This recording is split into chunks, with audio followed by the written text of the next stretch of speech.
अनख आलस हूँ, बैर भाव से आलस से कैसे भी जपूँ। भगवान का ऐसा नाम है वो मंगलकारी होता है। तो गोस्वामी जी जब भगवान के गुणानुवाद गाते हैं तो पहले भगवान के नाम से कुछ मांगते हैं। भाव को भाव अनख आलस हूँ और नाम जपत मंगल। तो कहते हैं सुमिर सुनाम राम गुण गाथा।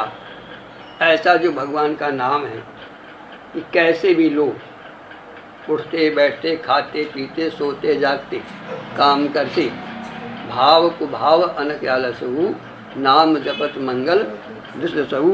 तो कहते हैं सुमिर सुनाम राम गुण गाथा। सबसे पहले मैं ऐसे नाम का स्मरण करता हूँ, इसके पश्चात फिर भगवान राम को मैं नमन करता हूँ। सुमिर सुनाम राम गुण गाथा करऊँ नाय रघुनाथ। तो करो क्या? मोर सुधारहु सो सब भांति अजासु कृपा नहीं कृपा अगाध। मेरे ऊपर इतनी कृपा करते रहो कि मैं कभी अघाऊं ही नहीं, हमेशा आपकी कृपा मुझे मिलती रहे और मैं आपका गुणानुवाद गाता रहूं। ऐसा गोस्वामी जी का वंदना।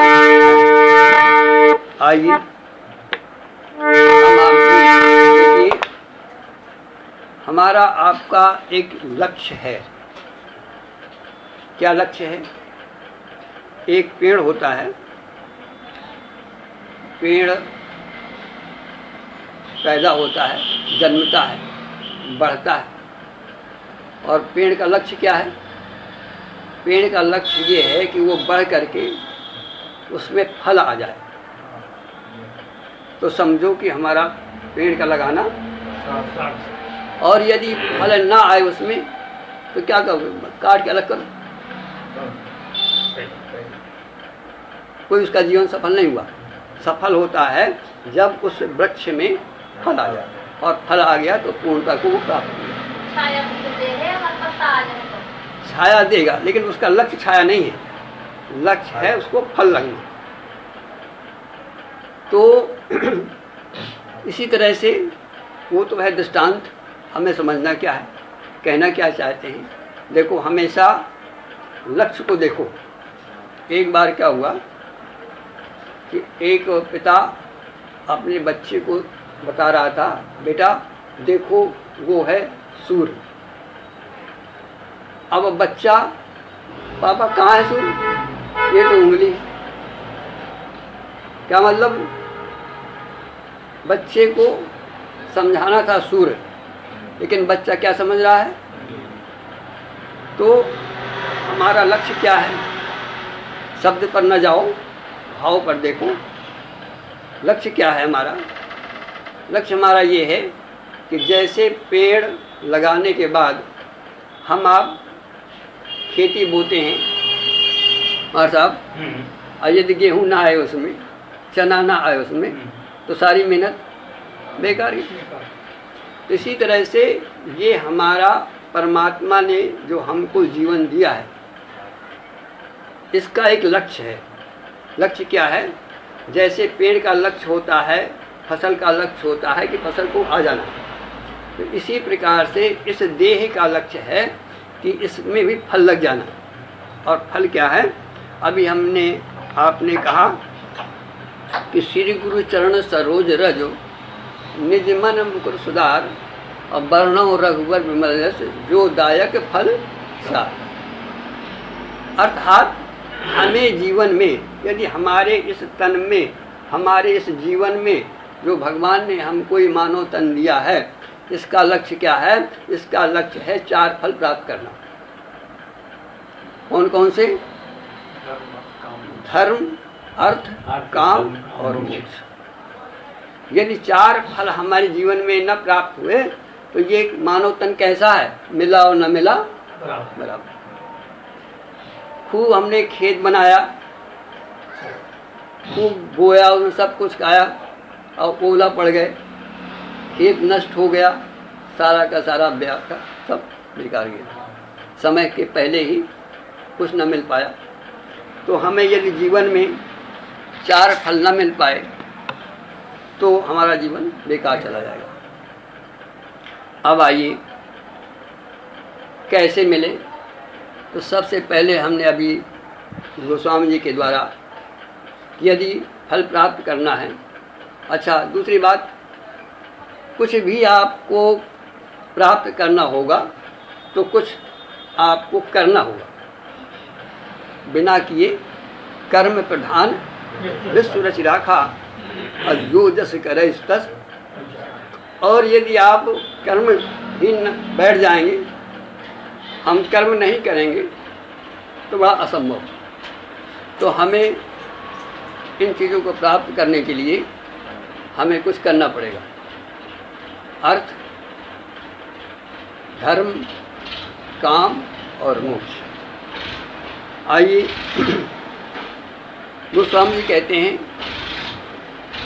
कि तुम जाकर के साधु समाज में बैठ करके और उनका जो उपदेश है उनको सुन करके और उसके अनुसार अपने जीवन का ढालो, तो क्या होगा? ये 4 फल आपको प्राप्त होगा, है ना। श्री गुरु चरण सरोज रज निज मन मुकुर सुधार और वर्णो रघुवर विमल यश जो दायक फल। भगवान के गुणानवाद गाने से, सद्गुरुदेव के पास बैठकर चलने से 4 फल हमें आपको प्राप्त होंगे। तो अब इसके लिए और क्या रास्ता है? फिर कहते हैं दूसरा रास्ता क्या है? दूसरा रास्ता ये है कि हम जहाँ आप बैठे सुन समझ ही जन मुदित मन, आप लोग सुन रहे हो, और दूसरा चरण क्या है? समझना। और सिर्फ सुना आपने, समझा नहीं, तो 4 फल प्राप्त होने वाले। फिर समझ भी लिया और उसमें डूबे नहीं, चले नहीं, तो भी कहते हैं फल मिलने वाला। तो सुन समझ ही जन मुदित मन और फिर मज्ज ही अति अनुराग, अल्लाह ही 4 फल अछत तन साधु समाज प्रयाग। पहला 4 फल कहाँ मिलेंगे? भगवान के गुणानुवाद गाने में, सद्गुरु के पास जाने से, भगवान का गुणानुवाद सुनने से, गाने से 4 फल मिलेंगे। दूसरा क्या है?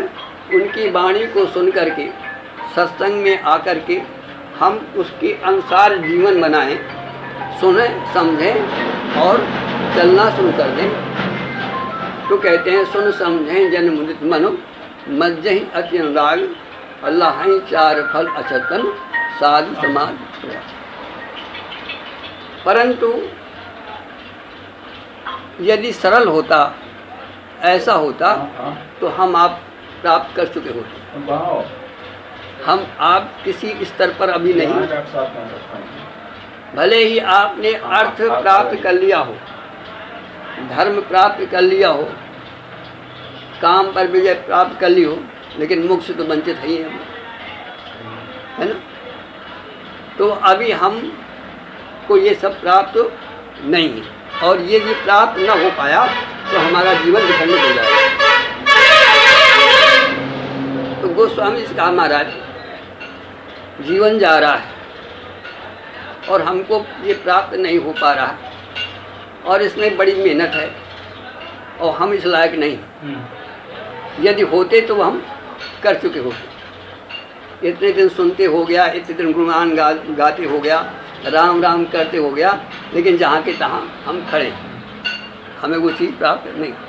तो महाराज ये बताइए, इससे और कोई सस्ता है कि कुछ करना न पड़े और हम साधारण मिल जाए? उन्होंने कहा हाँ है, एक रास्ता और है। क्या है? गोस्वामी जी कहते हैं कि देखो, संसार में प्राप्त करने के लिए, कुछ भी प्राप्त करने के लिए तुम्हें तो करना तो पड़ेगा, लेकिन एक ऐसी चीज़ है कि तुम करो ना और वो तुम्हारे हाथ में दे दिया जाए तो कितना अच्छा होगा। तो उनका महाराज इससे अच्छा क्या कि हमें कुछ करना ना पड़े और हमारे हाथ में। तो गोस्वामी जी लिखते हैं, सूत्र देते हैं, क्या करो। कहते हैं, चार पदार्थ करतल ताके हाथ में रख दिए जाएंगे, कुछ ना करना पड़ेगा। क्या करो? चार पदार्थ करतल ताके अप्रिय पितु मातु प्राण समझा। बस माता पिता को ऐसा रखो, ऐसा बर्ताव करो कि अपने जान से ज़्यादा उनका ध्यान रखो, बस, और कुछ नहीं करना। और ये संभव है कि नहीं? वहाँ गुणानुवाद गाने में हो सकता है आपको न मिले, सुन समझने के बाद हो सकता है आपको न मिले, लेकिन गोस्वामी जी कहते हैं, मैं दावा करता हूँ करना नहीं पड़ेगा, वो अनायास तुम्हारे हाथ में करतल होए पदार्थ चारी, क्या है, करतल होए पदार्थ जाके प्रिय पितुमात प्राण सम जाके। कहने का तात्पर्य क्या है? यदि हमारे जीवन में, जैसे भी ममता जी ने कहा कि प्यासे को पानी न पिलाया है, तो वहाँ जाने से क्या फायदा?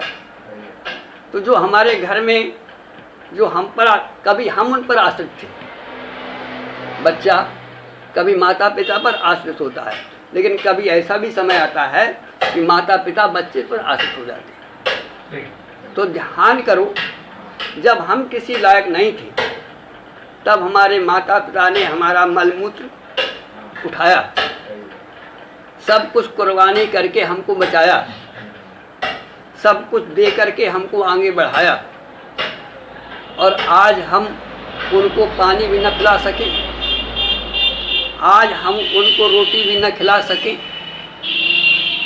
आज हम उनको नमन भी न कर सके। और यदि कुछ नहीं कर सकते तो माता पिता को कम से कम हित ना करो तो उनका अनहित तो ना होने पाए। तो गोस्वामी जी कहते हैं, बस यदि ये गुण आ जाए तुम्हारे अंदर तो फिर फल प्राप्त करने की आवश्यकता नहीं है, वो तुम्हारे हाथ में दे दे। करतल होए पदार्थ जाके प्रिय पितुमात प्राण सम जागे। तो हमारा कहने का आज का विषय क्या था?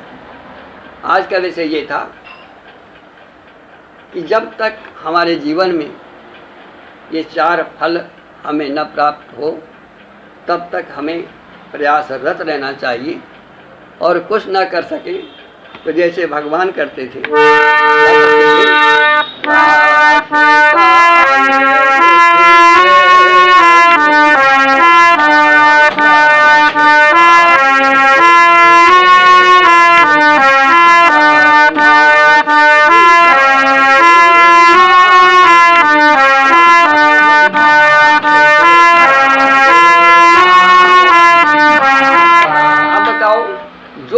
प्रातः उठ करके भगवान को नमन करेगा तो क्या उसको अब कोई आवश्यकता रह जाएगी 4 फल की? और यही बड़ा एक कमी है हमारे आपके जीवन में कि हम ये कार्य नहीं कर पाते, इसलिए हम 4 फल से वंचित हैं।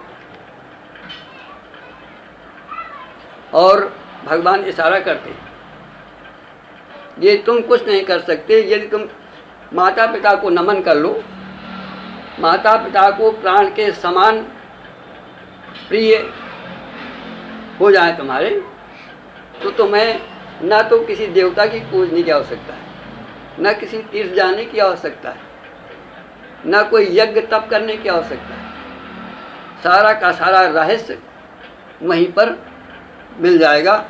और कहते हैं तो हमें आपको कम से कम कुछ न कर सके, इस बात को जो भगवान हमें बताना चाहते हैं, गोस्वामी जी भगवान श्री राम के माध्यम से इशारा दे रहे हैं कि पहला चरण, यदि ये चरण यदि हमारे जीवन में न होगा तो क्या होगा कि हमारा मन हमेशा झंझटों से, जब घर में ही हमारा एक कलह होगा, घर में ही तो कहा तो भक्ति सूझेगी। तो यदि घर में हमने शुरुआत कक्षा 1 की पढ़ाई हमने पढ़ ली। अच्छा, दूसरी बात यहाँ देखो, इशारा क्या है गोस्वामी जी का, प्रातः काल उठ के रघुनाथा मातु पिता गुरु, 3 शब्द हैं यहाँ। अच्छा ये बताओ, घर में माता है, भगवान जो है नमन कर लिया उन्होंने, पिताजी हैं नमन कर लिया, अब गुरु को नमन करने जाते थे क्या हम घर में? क्या मतलब है यहाँ लिखने का? लिखने का मतलब ये है कि तुम्हारी माता पिता ही तुम्हारे गुरु हैं। जैसे हम भगवान को प्राप्त करने के लिए पहले गुरु को पूजते हैं, ऐसे 4 फल प्राप्त करने के लिए जो हमारे पहले गुरु हैं, अर्थात माता और पिता को हमें कैसा दर्जा देना है, सास ससुर को दर्जा कैसा देना है, जैसे एक भक्त भगवान के लिए गुरु का दर्जा देता है। गुरु गोविंद दोऊ खड़े काकी लागू पाए, देखो भगवान को अवहेलना कर दी उसने, क्यों? इसलिए कि गुरु न होता तो गोविंद कहाँ से मिल जाते, यदि हमारे माता पिता न होते तो हम कहाँ से मिल जाते। तो पहले जिनके द्वारा ये शरीर हमको मिला है, पहले हम उसको नमन करें, फिर हम परमात्मा को नमन कर लेंगे। और यदि पहले ही हमने माता पिता का नमन न किया, पहले ही आपने गुरु की अवहेलना कर दी, तो बताओ गोविंद को मिल सकता है? इसीलिए कहा कि गुरु गोविंद दो खड़े, पहला क्या है? गुरु। इसी तरह से पहला हमारा क्या है? पहला माता पिता। और दूसरी बात देखो, इसी तरह से जब सीता जी की विदाई होती है तो सीता जी को क्या शिक्षा दी जाती है कि तुम घर में करना क्या जा करके? सास ससुर गुरु सेवा करें। अच्छा ये बताओ, घर में कौशल्या जी हैं, सास की सेवा हो गई, दशरथ जी हैं, नमन हो गया, अब क्या सीता जी गुरु को कभी गई का प्रणाम करने? तो क्या है कि सास ससुर को कैसी पूजा करनी है? जैसे भक्त भगवान को लिए गुरु की पूजा करता है, अर्थात सास ससुर ही तुम्हारे गुरु हैं। क्यों गुरु हैं? इसीलिए कि जैसे गुरु से गोविंद मिलता है, ऐसे यदि सास ससुर न होते तो तुम्हें पति मिल जाता क्या? तो जिसके द्वारा तुम्हें पति परमेश्वर मिला है, पहले उसको तो पूज लो, उसकी अवहेलना न करो। और यदि गुरु की अवहेलना कर दी, तुमने सास ससुर की अवहेलना कर दी, तो तुम्हारा कल्याण होने वाला। यहाँ तक कहते हैं कि तुम्हें पति की सेवा करने की आवश्यकता नहीं है, पति तुम्हारी सेवा करेगा। कब? जब सास ससुर गुरु सेवा करे हो। अब पति रुख लख आयस अन्न, पति की सेवा नहीं करना, पति का इशारा देखना है कि वो क्या चाहता है। अच्छा ये बताओ, किसी के पति जो होगा तो क्या वो चाहेगा कि मेरे माता पिता का ये अपमान करे? चाहेगा? कभी नहीं चाहेगा। तो कहने का तात्पर्य क्या है कि पहले हम अपने घर को यदि स्वर्ग नहीं बनाएंगे तो हम परमात्मा को पहला कक्षा न पढ़ेंगे तो हम परमात्मा को प्राप्त नहीं कर सकते। इसलिए हमें अपने घर से कक्षा 1-2 से अपने को निर्मल बनाते हुए, तब है निर्मल मन जन सो मुझ पावा।